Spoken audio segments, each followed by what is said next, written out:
Many of the objections that we have to deal with, in South Africa, as we are Christian and are engaged in apologetics, is the fact of Jesus' existence. There are many anti-Christian, African spiritualists who are, out there spreading the teachings which they got from Europeans, and then they Africanize them and then impose it on many of our society, and especially even against Christianity, and then they try to make it as if it's them who found who discovered these things, but we know that they steal from Europeans and sort of like Africanize them, and then dress them as if these are new insights that they come from, that they've discovered, that they want to share to black people so that they can liberate them. Those movements are huge here in South Africa, and they come, bringing different attacks, tackling various topics, and one of them is the fact of Jesus' existence. The issue of, did Christ live? Did Christ lived? Was there a figure named Jesus? So, one thing that I normally, do when one is involved in discussions with this type of people, I simply point to the leaders in South Africa, the great leaders. How did you know that Moshoeshoe lived? How did you know that Maqoma lived? How did you know that Shaka lived? How did you know that Sekhukhune lived? If like there was, we didn't have those pictures, how would you know that those people lived?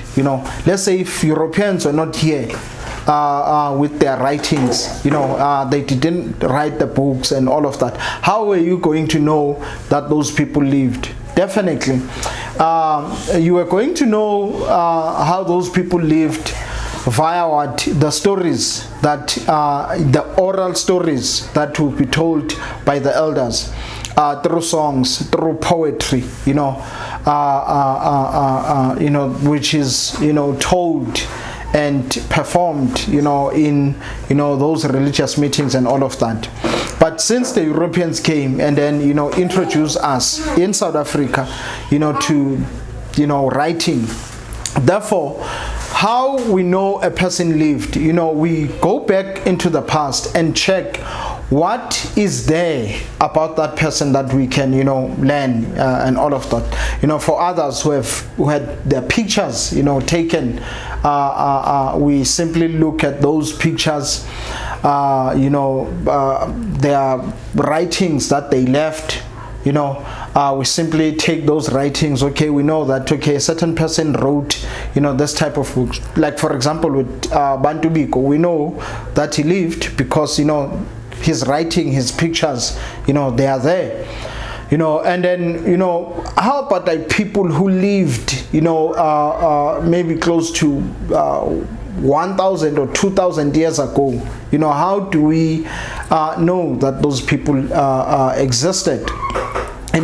These guys, because they are so interested in Egyptian, this Egyptian spirituality, these issues of Ma'at and all of this type of stuff, they simply go to the tablets, to the manuscripts that are left there, to the structures, the architectural structures, to the bodies of the people, the mummies, the bodies that have been mummified, they simply go to them. How about people who did not mummify their bodies? Definitely we are going to look at the writings, the manuscripts, maybe the pictures, the drawings of those people if they are there.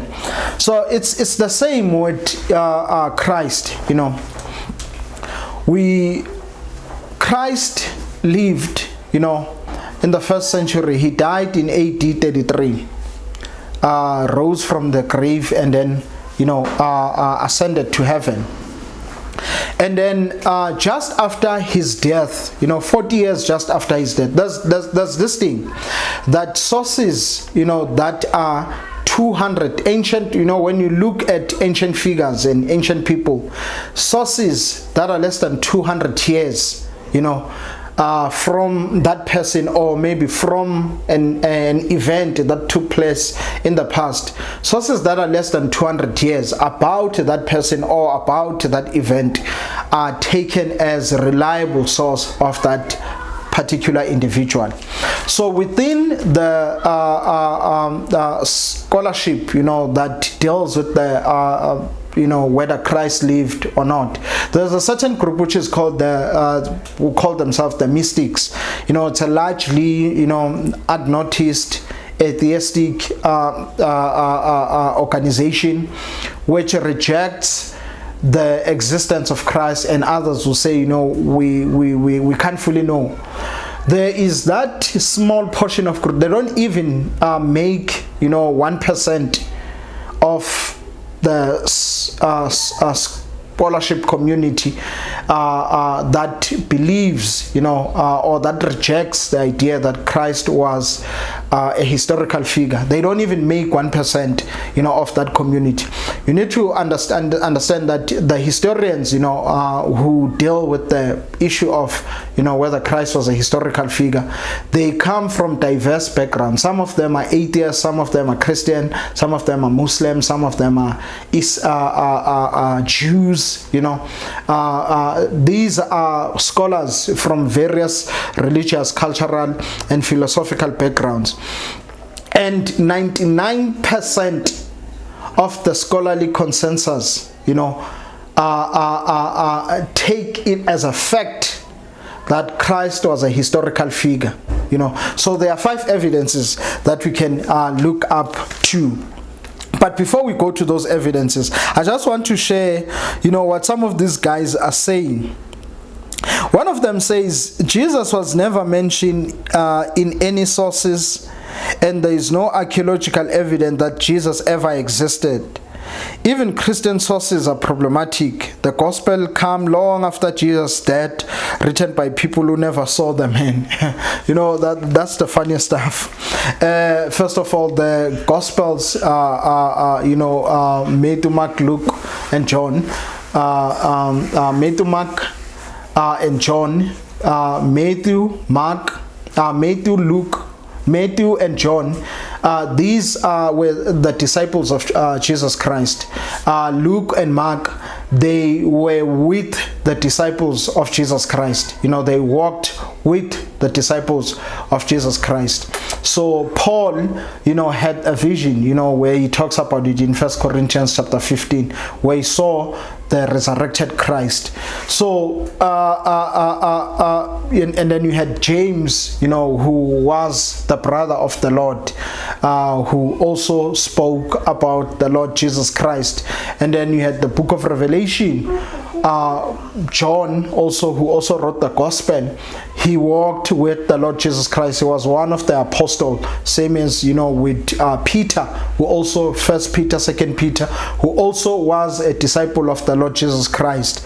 So the idea that these books are written by people who never knew Jesus Christ is like absurd. And even within the scholarship community, they know that Paul wrote, right about, in the middle of the 1st century, going to AD 60, AD 70, some of his letters. The letters of Paul were written before the 4 Gospels were written, and Paul talks about the Lord Jesus Christ, especially if you read 1 Corinthians chapter 15. This was the early attestation of the Lord Jesus Christ. That's the internal evidence. Now, and then you have the Gospel, which were written also in the 1st century, AD. Now, people who say, no, those were Christians, but where is, other, non-Christian, sources, that provide information or that help us, to know whether Christ was a historical person or not. So I have 5 that I'm going to give you. First of all, you have Josephus, in his Antiquities of the Jews. I think they were written just at the close of the 1st century, 1893, 1894. He speaks about James, the brother of Jesus, who is the Christ. He narrates that story, and he called Jesus, who is the Christ, or who is believed to be the Christ. And he has that in his Antiquities of the Jew, where he mentions the name Jesus Christ. That's Josephus, the Jewish historian. And then you have Tacitus, who was not a Christian. He was a Roman historian, who talks about, the crucifixion of Jesus Christ. And you need to know something about Tacitus. He's the first person, first person to mention, the great fires of Rome, during the time of Nero. Nero, who is the one who killed both Peter and Paul. Tacitus is the first person to mention the great fires of Rome, where Nero blamed those fires on the Christian, that they are the ones who are responsible for the great fires of Rome, and therefore began the persecution of the Christians who were in Rome, and that led to the killing of Peter and Paul. So Tacitus is the primary source, the go-to guy who first talks about the great fires of, and he also talks about the Christians and the crucifixion of Jesus Christ under Pontius Pilate during the reign of Tiberius, Tiberius Caesar. So that's an unchristian source, giving evidence about the existence of Christ. It was mentioned just in the early 2nd century. And also you have Pliny the Elder in his letters. He spoke about the Christian practices and their worship, that these were people who worship Jesus Christ as God. Pliny the Elder was a contemporary of Tacitus. And these are Roman guys. Pliny the Elder, I think, was a lawyer, and then Tacitus was a historian, a very prominent Roman historian. And then in the 2nd century, you have the Gnostic Gospels. 2nd and 3rd century, you have the Gnostic Gospels. The Gospel of Thomas, the Gospel of Truth, the Gospel of Barnabas, and all this type of Gnostic Gospel, who also mention the name Jesus Christ, to also talk about Jesus Christ. And then you also have the Babylonian Talmud, which spoke about Jesus' trial and the fact that Jesus was crucified on the eve of the Passover. So you have these 5 sources, which bear, witness to the fact that Christ was a historical figure. So historians, secular historians, church historians, 99% of them, there's a scholarly consensus, 99% of them believe that Christ, they know, it's now an established, it is hegemonic, it is a known fact that Christ was a historical figure. So those who come up with this claim that Christ never existed and all that, you are outside of the scholarly community, and those views are rejected both by non-Christian and Christian scholars. No one, majority of the people, the overwhelming majority of the people do not accept, those ideas,